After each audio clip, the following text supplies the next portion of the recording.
ഇപ്പോൾ പ്രതിപക്ഷ നേതാവ് മാധ്യമങ്ങളോട് സംസാരിക്കുന്നു. അതിലേക്ക് തത്സമയം. ഈ 80 ദശലക്ഷം ലിറ്റർ വെള്ളം ഒരു ദിവസം ആവശ്യമുള്ള പദ്ധതി തുടങ്ങാൻ ഈ പിണറായി വിജയനും ഈ മന്ത്രി രാജേഷും മാത്രമേ പറ്റുള്ളൂ. വേറെ ആരും ഇത് ചെയ്യത്തില്ല. കുടിവെള്ളം ഇല്ലാതെ ജനങ്ങൾ ബുദ്ധിമുട്ടാണ്. അവിടെ മലമ്പുഴ അണക്കെട്ടിലുള്ളതിൻ്റെ ഇരട്ടിയാണ് അവിടുത്തെ ഡിമാൻഡ്. ആ വെള്ളം കൊടുക്കാൻ പറ്റുന്നില്ല, പകുതി കൊടുക്കാൻ പറ്റുന്നുള്ളൂ വെള്ളമില്ലാതെ. പിന്നെ ഗ്രൗണ്ട് വാട്ടർ ലെവൽ വളരെ താഴെയാണ്. പാലക്കാട് പ്ലാച്ചിമടയെ പൂട്ടിച്ച സ്ഥലമാണ്. ഈ കൊക്കക്കോള കമ്പനിയെ പ്ലാച്ചിമടയിൽ പൂട്ടിച്ച സ്ഥലമാണ്.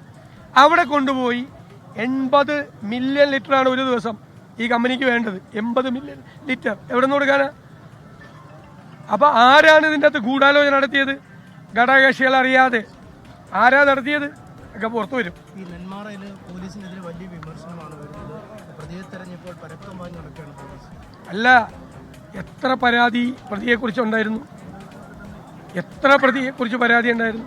പറവൂരിൽ 3 പേര് കൊല ചെയ്യപ്പെട്ട കേസിൽ ആ പ്രതിയെക്കുറിച്ച് നിരവധി പ്രാവശ്യം പരാതിപ്പെട്ടിരുന്നു. ഇയാൾ ഇവരെ കൊല്ലുമെന്ന് ഉറപ്പായി 1.5 മാസമായിട്ട് ജാമ്യത്തിലിറങ്ങി അടുത്ത് താമസിച്ചിട്ട് പോലീസ് വിളിച്ച് ഞാൻ പറയാറുള്ള പോലെ പട്ടിൽ പൊതിഞ്ഞ ശകാരം നടത്തി വിട്ടു. ഏത് ഒരാളെ കൊന്ന അവരുടെ ബന്ധുക്കളെ കൊല്ലുമെന്ന് പറയും. പോലീസിൻ്റെ അനാസ്ഥയാണ്.